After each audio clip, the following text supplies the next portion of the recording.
So this little movie came out called The Desolation of Smaug, whatever. I've been calling it Smaug for the last 13 years of my life, so I'm just gonna continue calling it Smaug. And it's kind of destroying me emotionally, mostly because I know what's going to happen in the next movie, and I'm too attached to these characters to watch them die on screen. And like, all of my favorites are gonna die. That's just what's gonna happen. All of my favorites are going to die, and it's gonna hurt because they did things to make me like them, and it's like, it hurt bad enough in the book, but like, it's gonna be so much worse, and there's so many things that just I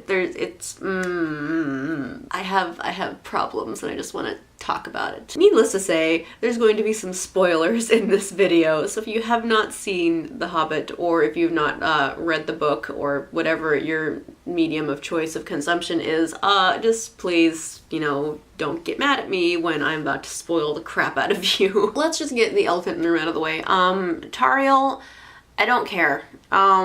I enjoyed her character in that, you know, hey, there's something new here that wasn't in the book, and it made it a little more interesting to me. So I don't care that she was just this person. And people are saying, oh, there's a love triangle now, blah, blah, blah. I'm like, there's like a very non-existent love triangle, but it is not the overall focus of the story, so I don't care. And it's only serving to set Legolas up as being this. So Kili is being all flirty, and Tauriel is being like, oh, ha, you're kind of funny, whatever. And she's all like, but Legolas, I've kind of admired you from afar, but our love could never be because you're royalty and I'm a commoner. And Legolas is like, but I'd totally tap that. And I'm 99% sure that they're doing this with Kili because A, he's the hot dwarf, and like, I'd get Kili if I could. Let's lay that on the table. And the only reason that they're really doing this is to make you more emotionally invested in Kili, and so it's going to make it more painful when he's going to be dead at the end of the next movie. He and Fili and Thorin are all going to be dead at the end of the next movie, which, why are we even going to have the Battle of Five Armies? Because you're just going to stake me in the heart 500,000 times. Yeah, they're all going to be dead, and it's wiping out the line of the kings under the mountain, and you have to pick a new king under the mountain, and whatever. So that is the only reason why there's a love interest here, and why they had, the only reason why they had them place all this emphasis suddenly on family between Thorin, Fili, and Kili. Like, you know that Thorin is their uncle, but in the first movie there wasn't too much, like, familial bonding time. So in this movie, when Fili was like, no, uncle, he has to come with us, I'm like, you did not just call him uncle. You did not, did not. You didn't, because that was designed specifically to kill me. Like, just stab me in the heart, because you're all going to be dead in the next movie. And he's all like, I can't let family be like, the whole conversation in Lake Town with the family emphasis, just, I cannot. I actually cannot put this into words, like how this is making me feel. It hurts a lot. They're fictional characters. I am fully aware of this, but it is what I have. Lay off me. So anyway, to bring it back down to Tauriel, like, people are kind of mad that we didn't get to see the big elf party or whatever, but like, I'm actually really glad that they cut that down, the whole scene in Mirkwood, because I don't know if you people who are claiming that this ruined your childhood actually remember the book, or if you're just like looking at it through rose-colored glasses. It was super fucking boring. The whole scene in Mirkwood when the dwarves are captured and they're just in prison for 2 weeks, it was so boring. It is literally just Bilbo, like, sneaking around, stealing food and eavesdropping on guards, and occasionally visiting his boyfriend Thorin and being like, I'll get you guys out here sooner or later, it'll be totally fine, just hang in there, it's cool. It was so boring. And you know how Tolkien writes, you know he's just like detailing out every single boring second of these 2 weeks, and I'm like, when I saw the movie, I was like, oh no, it's gonna be ages of just Bilbo sneaking around, and it's gonna be awful, but they didn't. They made it much more interesting by having this character and like you know, explaining some backstory with Kili and like creating a bond, and then here's Bilbo sneaking around and being a dork because it's Martin Freeman, and it made it way more interesting to me than watching him sneak around Mirkwood and then seeing the elves in this drunken party. Like, I didn't care about the party because it was so boring in the book. So boring. Just read the book again, or read it for the first time, or whatever, and you will see how boring it is. Like, remember how bored you were about halfway through the first movie because we were spending way too much time with the Goblin King and way too much time just kind of traveling around?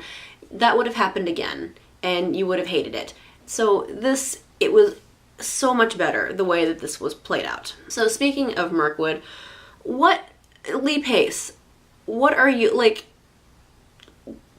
I don't think I have ever seen such a flamboyant performance before. Like, that, I was expecting a little bit of, like, flamboyancy and a little bit of sass going on with Thranduil.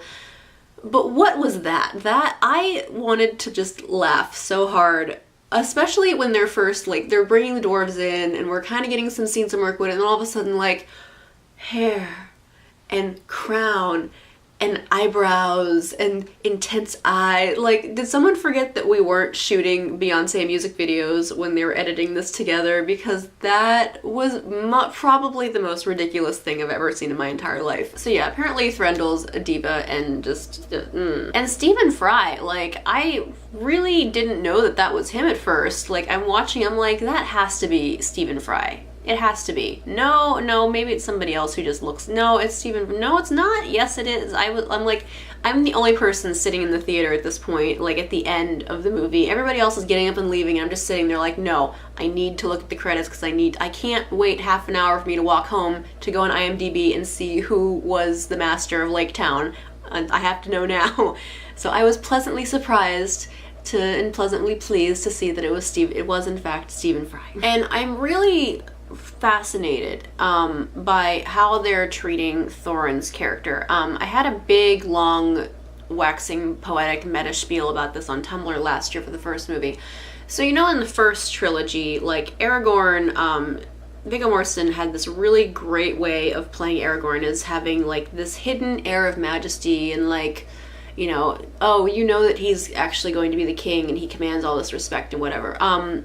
Richard Armitage is doing the same thing with Thorin, and it's just great. Like, it's so good the way that he's, like, trying to convey that he is, you know, the throneless king, and he's commanding all this respect from everybody, and he just, you know, there's a fair bit of man pain to go along with it, but whatever, it happens to the best of us. And it's really great. I know that a lot of people are just mad that they're throwing in all the stuff from the appendices, but it makes it so that the eventual fall of Thorin in the next movie, and how he's just going to die without ever seeing his throne, everything's just gonna go shit, and it's gonna make his death more painful, since we know exactly what he's been through and what he's done to, you know, get to this point.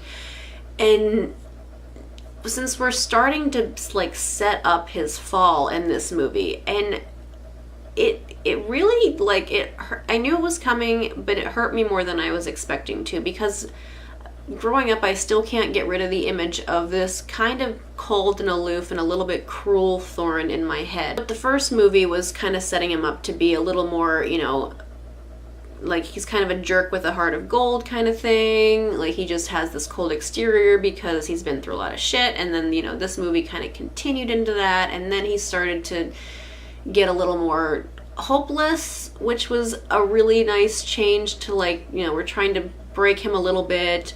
The whole scene with, you know, the final light of Durin's Day was really nice, like, just to have him have that little bit of brokenness in his voice. That was just such a nice little breakdown, and then having Bilbo come in and be like, no, you guys, it's the moon, ah, and then, like, you know, the hope and the complete brokenness from it, and then seeing the hope on his face after Bilbo, like, he almost kicks the key over the edge, and I was about to, like, lose it if, I don't even know why I thought that they would just do that, but I, you know, why not add more drama to it? I don't know. Throw in another 3 hours of exposition of trying to find the fucking key. I don't know. And then we're starting to see the fall. Like, he has that hope, and now the gold lust is coming through. Remember that the gold lust is the reason that the king under the mountain fell the first time. He had too much gold and there was too much power and corruption, and like it just kind of got to his head. And Thorin's still insisting that he is not his grandfather. But the whole thing where he like tried to stab Bilbo with the sword because he didn't bring back the Arkenstone, like that's really pointing to, yeah, it's gonna be a problem. And a lot of people were saying that, oh, it's so out of character that he's suddenly not caring about people. No, that's the bloodlust, or not the bloodlust, the gold lust coming through. It's the effect of the gold in the mountain. It's the effect, it's like, it's a history repeating itself, basically. It's, you know, he wanted it for so long and now he has it and now he doesn't know what to do with it, so like everything's just kind of overwhelming and he's cracking along the seams. And again, this is why it's going to make it more painful when he dies the next movie. Everybody's going to be dead, including the audience. That is how this next movie is going to go. And there was a lot of problems with how the last line of the movie was, "What have we done? Cut to black." But it's the middle of the series, and it's all telling one story. And I know that Peter Jackson was saying that they had a hard time trying to wrap up the Two Towers because there really wasn't much of a wrap-up. It was just, here's the end of this, and we're getting ready for the big climactic final movie.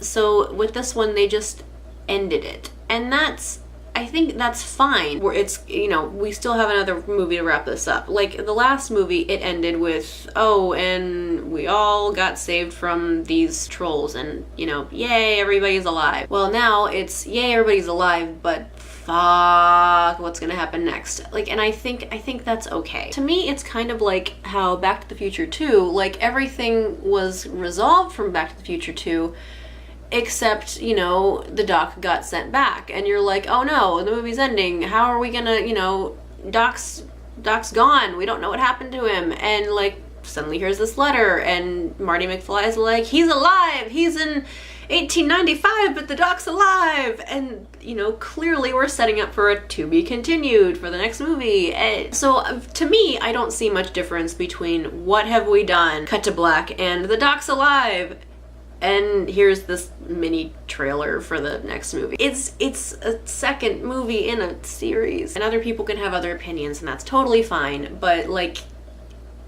it's there because it is obviously a setup for the next one. Alright, I have been rambling for 20 minutes. I'm hoping that I can cut this down into some kind of reasonable length and you guys can enjoy it then. But thank you for listening to me ramble about The Hobbit. If you want to see more rambles about The Hobbit, you can go check me out on Tumblr, because I will undoubtedly be spewing Hobbit things for the next, I don't know, 5 years. I've Tolkien ruining my life since 2001, since I discovered this stupid series. Alright, goodbye.